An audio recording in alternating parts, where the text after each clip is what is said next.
Probably 70% of our calls are trees or squirrels. So when we go out there, trailer's hot, the branch makes contact, opens the light, recloses, opens the light, recloses again. By that time, maybe it's burned off or burnt down. But by that time, either the recloser lock's open or a fuse will open somewhere. That's what gets us started. The lights are out. We take a ride around, see what we can find. Some of our indications, like I talked before, we're looking for a door down somewhere. People call in. Believe it or not, in this day and age, Spectrum and some of the other ones are there quicker than we are because people are more worried about their internet than their electric. So if we find a Spectrum truck, we most likely can find the outage. So that gives you an idea how the recloser works anyhow. It's going to take 3 hits. The third time it's going to lock out and the lights will be off completely. Sometimes it'll burn off. A tree limb in particular will burn off, not blow a fuse, and will still be hot. We may not even know it ever happened.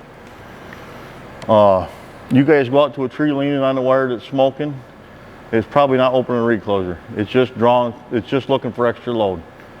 Everything about the substation and their transformers, they don't care what the load is, they just feed it until they can't anymore. So you may take a 10 kVA transformer and get 600 amps out of it. Half a milliamp will kill you. So keep in mind that just because that secondary is down, it's not doing a thing, or a wire's down, not doing a thing, do not touch them. Squirrels are our second most common thing. I'm not sure which one's number one, but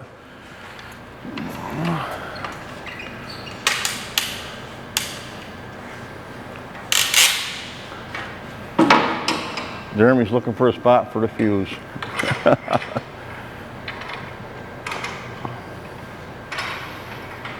Our basic distribution fuses range from 1 amp to 200 amps. This one happens to be a 1 or 3, I'm not sure, but it's on the low end of the spectrum.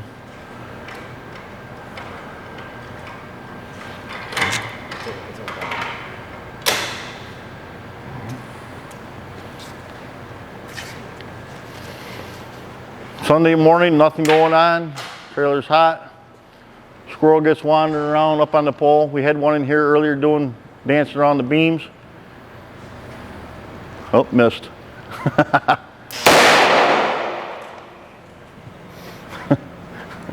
Camera's still playing. But the fuse blows, we go out and find some of our transformers have secondary breakers on them. It may open up just a secondary breaker and not blow a line fuse. That's how the system's designed to keep the most amount of people in power. When we go out, we change the fuse. It takes us only a few minutes, especially with a squirrel. As long as you didn't damage anything too bad, back in business in a few minutes. We're pretty particular about people being around our lines. Anything from cranes to excavators to ladders. One of the most common things is kite strings in the park, mylar balloons, what causes the same amount of problems. Anything that comes across any 2 wires out there, most of them will cause you a problem. Doesn't matter if it's secondary, primary. Ready? Line's hot. This is just a generic kite string. A lot of them are reinforced, a lot of them are, ooh.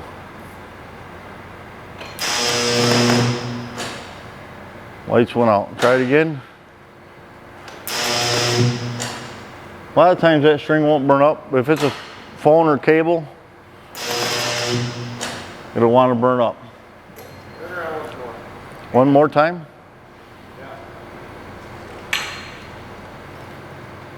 Got her? Hot.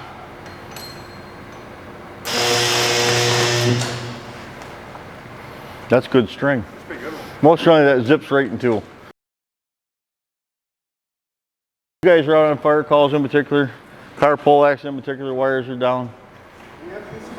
Just trust everything is hot, whether it's phone, guy wires, primary wire, secondary wire. Because that crosses anything, it can be hot. I've been on calls before where someone brush hogged, caught the guy wire, it went up around the primary, came back to the ground but shorted out. Those are the type of things that, oh, it's just a guy wire, or it's just a telephone, or just a cable. Don't trust that. This is a polypropylene rope that we use for handling wires all the time. Trailer's hot.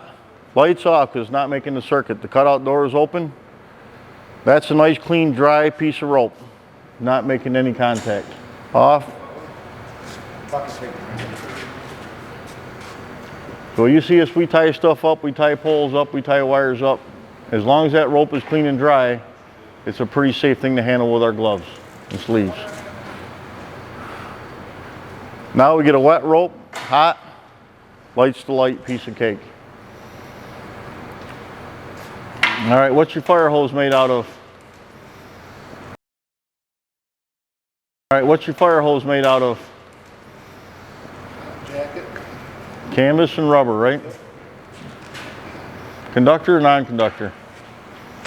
The rubber won't be, but the outside will be if it's wet. So, dry piece of fire hose. Doesn't want to do a thing. Just a little bit of moisture. Fire hoses never get wet. Hot, lights the light immediately.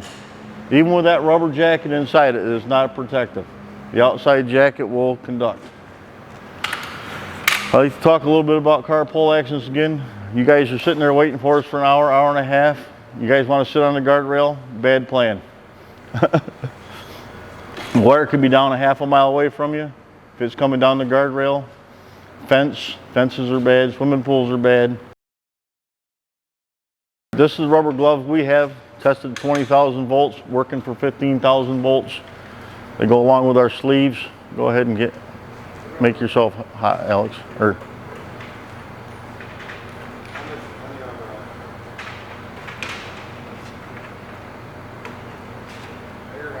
Okay, trailer's hot. As long as there's no hole in your glove,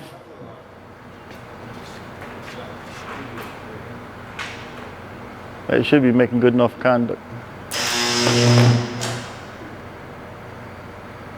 Oh, again, we test our gloves every time we use them, and sometimes more often than that.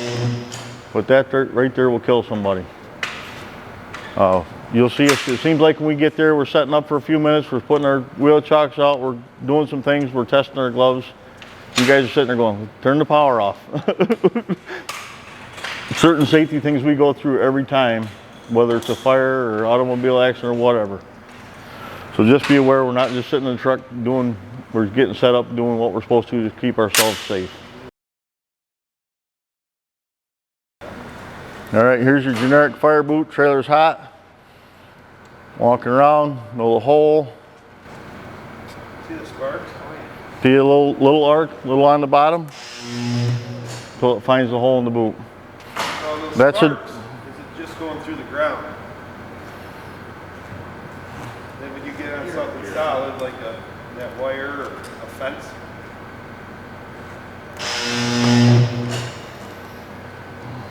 One more time. Hot. Just that quick. You can walk along and see little sparks off the bottom. Dry boot. Your boots are hardly ever dry. I recently was doing one of these in Binghamton, burnt the feet right off the ladder in just one contact, which are rubber feet also. Set it right on the trailer, Jeremy.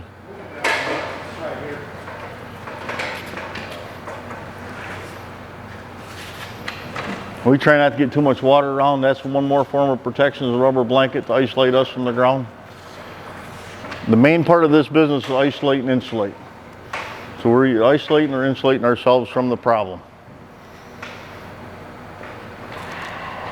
Coming hot.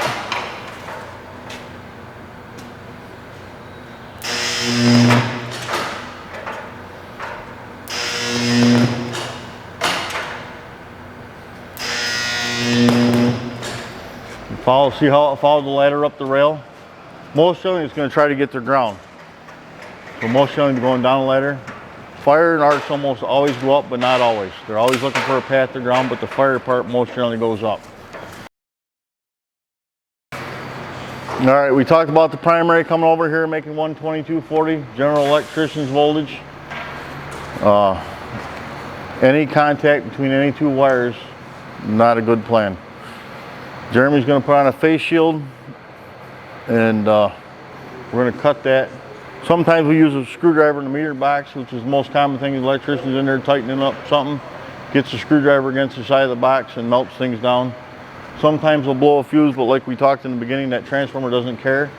It just sees extra load. So it's gonna feed all that the transformer will give it. Ready, Jeremy?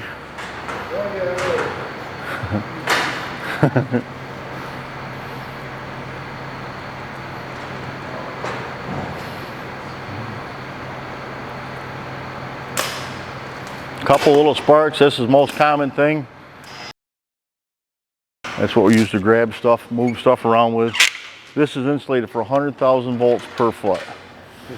So we can do a lot of stuff with this stick that we can, that's why we're able to do some of this stuff on the ground.